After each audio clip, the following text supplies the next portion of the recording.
The weight of silence expanded. The sun hung low over the vast, rugged mountains of Utah, casting long, stretching shadows over the desert. It was an hour before dusk, and the sky was painted in brilliant hues of amber and violet. Evan Jacobs, a 38-year-old war veteran, walked slowly down the dusty road that led to the small town's animal shelter. His boots scraped against the pavement with a rhythmic, almost mechanical sound, as if each step was a burden, a constant reminder of the years spent in conflict, both on the battlefield and in the quieter, darker corners of his mind. Evan's life had been marked by a series of military deployments, each one leaving an indelible imprint on his soul. The wounds he carried weren't all visible. Some were buried deeper than his combat scars. Since leaving the Army 3 years ago, he had tried to reconnect with a world that felt increasingly alien. The streets, the people, the job interviews, it all seemed like a distant echo, disconnected from the man he used to be. Despite his attempts to rebuild a new life, something was missing. It was as if a piece of him had been shattered and scattered in places he couldn't reach. His sister, Sarah, had been gently urging him to do something different. "Get out there, Evan," she had said countless times. "You need something to fill the void. Something that isn't a bottle or another dead-end job." At first, Evan had been resistant. He couldn't quite articulate the weight in his chest, but he knew it had nothing to do with being too busy or too tired. It was more than that. It was the haunting silence that followed him wherever he went, the absence of the only thing that had ever kept him going, the bond he had shared with his war dog, Juno. Juno had been his partner, his protector, his best friend. The two of them had seen the worst of humanity together, from the deafening roars of combat to the cold, lonely nights when the world seemed to fall silent around them. But that bond had been severed abruptly when Juno, injured in an ambush, was retired from service and sent to a shelter. Evan's heart had broken that day, but he had been unable to do anything about it. The system moved too slowly, and the trauma of their final days together lingered. It had been Sarah who suggested the idea of adopting a dog from the local shelter, something that might help Evan heal. But to Evan, it felt like an impossibility. How could he find another companion when the ghost of Juno's absence was always there, lurking in the back of his mind still? Something in Sarah's eyes, the concern and the hope, compelled him to agree. It was not just her wish. It was a sliver of his own unspoken desire to rebuild something, anything. As he approached the shelter, the familiar scent of damp earth and rusted metal filled the air. The building, though small, was bustling with activity. The fences were old, some of them leaning at awkward angles, and the dogs in their cages barked or whimpered, desperate for attention. The sound was almost deafening, but Evan couldn't tear his gaze away from the scene. He noticed each dog with a critical eye, trying to decipher any hint of familiarity. Some were large, strong, and boisterous, while others were smaller and quieter, their eyes full of sadness and fear. Evan stopped in front of one cage where a scrappy terrier wagged its tail excitedly, trying to get his attention. But even as it jumped up on the bars, Evan felt no connection. None of these dogs could fill the place that Juno had left in his life. He wandered through the rows of cages, his heart growing heavier with each step. Some dogs seemed to have given up altogether, lying listlessly in their corners, while others jumped up, barking frantically, as though trying to convince anyone who would listen that they were worthy of attention. But Evan couldn't bring himself to react. He felt like an outsider, disconnected from it all. "Mr. Jacobs," a voice broke through his thoughts. Evan turned to see a young shelter worker, a woman with bright eyes and a warm smile, approaching him. She wore a green apron, and her hands were full of paperwork. "We've got a German Shepherd in the back," she said, her tone soft yet insistent. "He's been here for a while, and he's a bit special." Evan raised an eyebrow. A German Shepherd, that caught his attention. The breed was familiar, a breed he had once known intimately. But it wasn't Juno. It couldn't be. The shelter worker, noticing his hesitation, added, "I know it's a long shot, but he might be exactly what you're looking for. He came in a few weeks ago, and he's been through a lot. You're welcome to take a look." Without another word, Evan followed the woman through a narrow hallway that led to the back of the shelter. The air seemed even heavier back here, tinged with the smell of old blankets and unwashed fur. The cages were smaller, less kept, and the sounds of barking and whining seemed to grow more desperate the further they went. She stopped in front of a large cage near the back corner. "There he is," she said, her voice tinged with both caution and curiosity. Evan stepped forward, his heart pounding in his chest. At first, he saw nothing. The cage was empty. Then, slowly, from the far corner, a large German shepherd lifted his head and locked eyes with Evan. Evan froze. For a moment, everything around him seemed to fade. The noise, the smells, the reality of the shelter, all of it was gone. All he could see was the dog in front of him. He was large, with a coat of rich black and tan fur, but his posture was stiff, his gaze weary. His eyes were dark, filled with a depth of sadness and exhaustion that Evan recognized all too well. The dog was not just physically broken. There was something deeper and invisible wound that had scarred him beyond what any human could understand. "Juno," Evan whispered, his voice barely audible.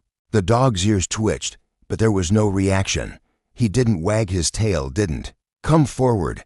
Instead, he merely stared at Evan with an empty look, as if he were seeing a stranger. His gaze was distant, cold even, and the connection Evan had hoped for felt like a distant memory, a fleeting shadow. The air in the room grew thick with emotion. Evan stepped back slightly, his chest tightening. "He doesn't recognize me," he murmured under his breath, unable to keep the tremor out of his voice. The shelter worker nodded sympathetically. "He's been through a lot, Mr. Jacobs. He doesn't trust anyone, not easily. He's had some bad experiences with humans, and it's made him distant." Evan swallowed hard. The words hit him like a punch in the gut. Juno, the dog who had been his constant companion, his partner in arms, was now nothing more than a shell of the animal he once knew. The weight of this realization crushed him, and he couldn't stop the sting in his eyes. This wasn't the reunion he had dreamed of. It was a reminder of everything he had lost, everything that could never be reclaimed. But despite the pain, despite the crushing disappointment, Evan couldn't walk away. He had to try. He had to give Juno this broken, distant soul a chance. He couldn't leave him here like this. "Can I take him out?" Evan asked, his voice thick with emotion. The shelter worker nodded, opening the cage door carefully. "We can try, but be gentle with him. He's not ready for a fast recovery." As the door opened, Juno didn't make a move to approach. Instead, he stood still, his muscles taut, eyes fixed on Evan with an unreadable expression. It was as if he were trying to decide whether Evan was a threat or a savior. Evan knelt down, his hand outstretched toward the dog. "It's me, Juno. It's Evan, your partner." The words felt foreign in his mouth, like a plea for something he couldn't quite reach. Slowly, carefully, Juno took a few steps forward. His movements were slow, deliberate. He sniffed Evan's outstretched hand, but didn't make any effort to get closer. A heavy silence hung in the air. Evan's heart raced as he fought to contain the flood of emotions that threatened to overwhelm him. He had been through hell and back, but nothing had prepared him for this. The realization that Juno, the dog who had saved him time and time again, didn't even remember him, was like a bitter wound, reopening the scars he had fought so hard to bury. But as he looked into Juno's eyes, something stirred within him. It wasn't the recognition he had hoped for, but it was a spark, a tiny glimmer of hope. "I'm not giving up on you, buddy," Evan whispered, more to himself than to the dog. Breaking through the walls continued Evan's decision to take Juno home marked a new chapter for both of them. But the drive to his house was filled with silence and comfortable, thick and heavy. Juno, still unsure, sat in the back of the truck, his head pressed against the window, his eyes not leaving the passing scenery. Every now and then he would shift his position, but the movement was stiff, almost calculated, as if he were constantly assessing the world around him, on guard. Evan stole glances in the rearview mirror, watching Juno's rigid form. It hurt to see the dog he had once known so well, so full of energy and determination, now a mere shadow of himself. The weight of this realization pressed heavily on Evan's heart. He had fought side by side with Juno on countless missions, shared moments of quiet understanding, and had trusted him with his life more times than he could count. But now, Juno was a stranger and animal so lost in his own suffering that he couldn't recognize the one person who had always been there for him. Evan's thoughts drifted back to their last days together in the military, the final mission, when the explosion had taken Juno's leg and left him physically scarred. He remembered holding Juno in the aftermath, the pain in his eyes, the way he had looked up at Evan with absolute trust despite the destruction around them. It was then that Evan realized the unspoken bond they shared, more than just a partnership, but a connection built on mutual survival. But now, Juno was a dog who had been broken by trauma, not just physical injury. He had been given up, discarded by someone who couldn't handle the emotional burden of caring for a war dog. As much as it hurt, Evan couldn't blame Juno. It was clear that the dog had been through something far worse than he could understand. When they arrived at Evan's small cottage, tucked away on the outskirts of town, the evening sky had begun to darken, casting an almost eerie shadow over the house. Evan stepped out of the truck and opened the door for Juno, but the dog hesitated. He remained in the back of the vehicle, eyes scanning the unfamiliar surroundings. For a long moment, neither man nor dog moved. Then, slowly, Juno stepped down, his movements tentative and measured. "This is your new home, Juno," Evan said, quietly, trying to keep the nervousness out of his voice. He led the dog to the front door, but Juno paused again, standing just inside the threshold, sniffing the air cautiously. Unsure of this strange place, Evan had made preparations, setting up a corner in the living room with a plush dog bed, food and water bowls, and a few toys. It was meant to be a safe space, a place where Juno could find some comfort. "This is your spot," Evan murmured, pointing to the bed, but Juno ignored him, retreating to the farthest corner of the room. He lay down there, his eyes darting around, taking in the new surroundings as if every little sound or movement was a potential threat. Evan sighed, a deep, guttural sound that spoke of the frustration and isolation he had been feeling for years. But he didn't expect an immediate bond, not with everything Juno had been through. That night, as the house grew quiet, Evan left the bedroom door open. He hoped Juno would eventually find his way in, but the dog stayed at a distance, lying near the door, not venturing any further. Evan lay in bed, staring at the ceiling, the silence pressing in on him. It was a new kind of loneliness, one where, despite the presence of another being in the house, he felt just as empty as before.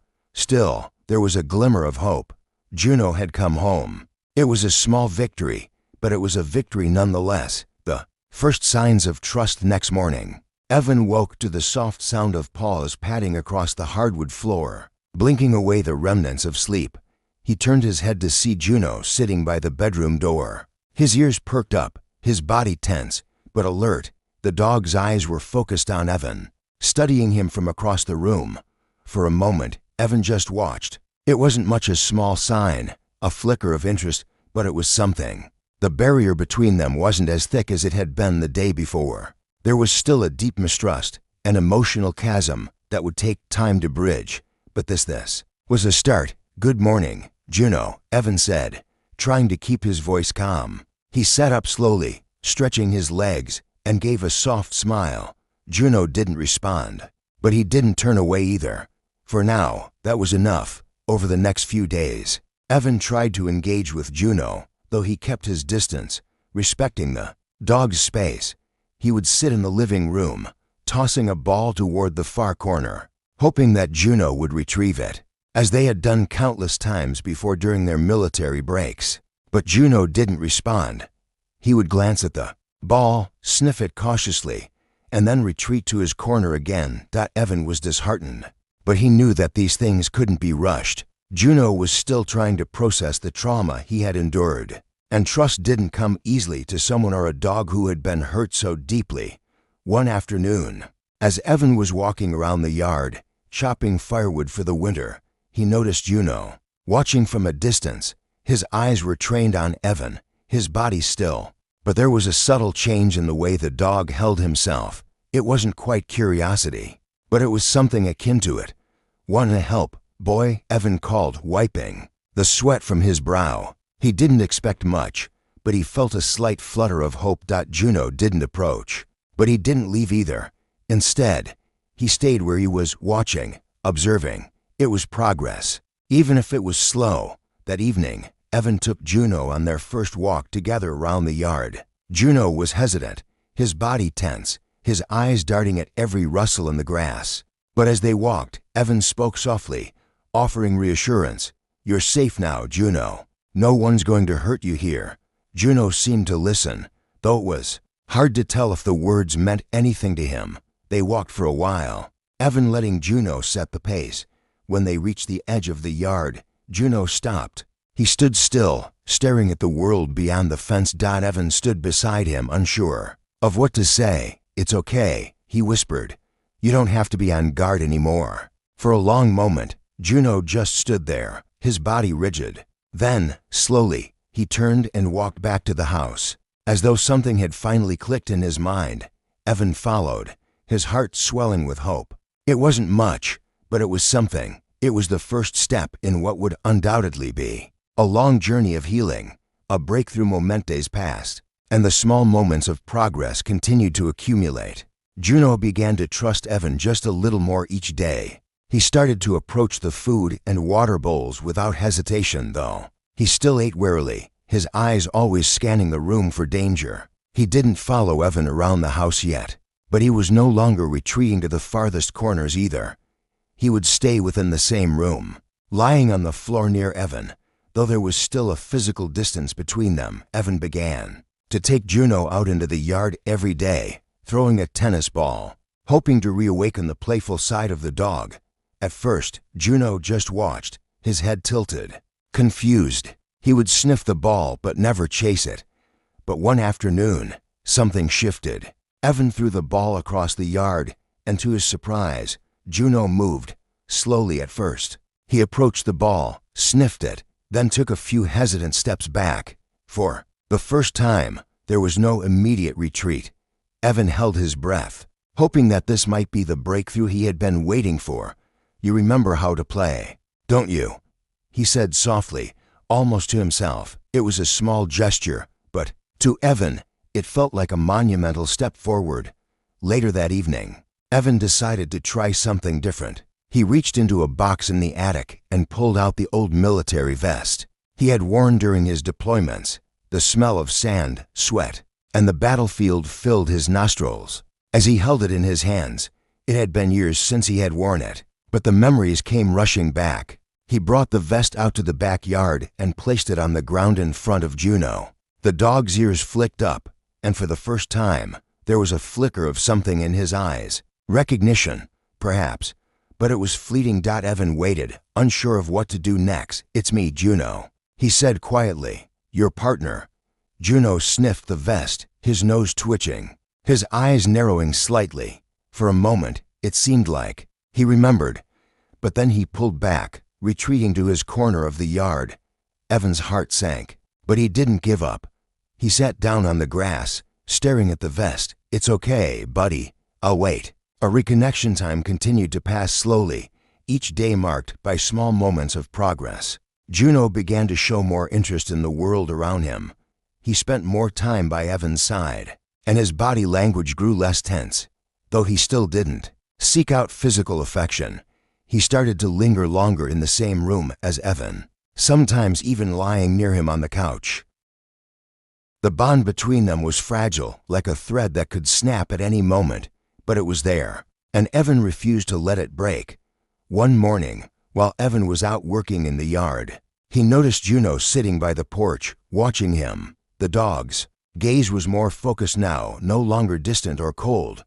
Evan smiled softly. "You want to help, boy?" he asked, holding up a stick. To his surprise, Juno got up and walked slowly over to him. Sniffing the stick, it wasn't much, but it felt like the beginning of something, a new beginning. A few weeks later, the connection between Evan and Juno had deepened. Juno no longer slept by the door. He now lay at the foot of Evan's bed, a silent yet steadfast presence. The bond wasn't the same as it had once been, but it was stronger than either of them had expected. One Saturday morning, Evan decided to take Juno to the park, one of the places they used to visit when Juno was still in service. Evan knew this was a test, a chance to see just how far they had come. The park was quiet, the grass green and lush, the air crisp. Evan opened the truck door and allowed Juno to step out. For a moment, Juno hesitated, his body tense.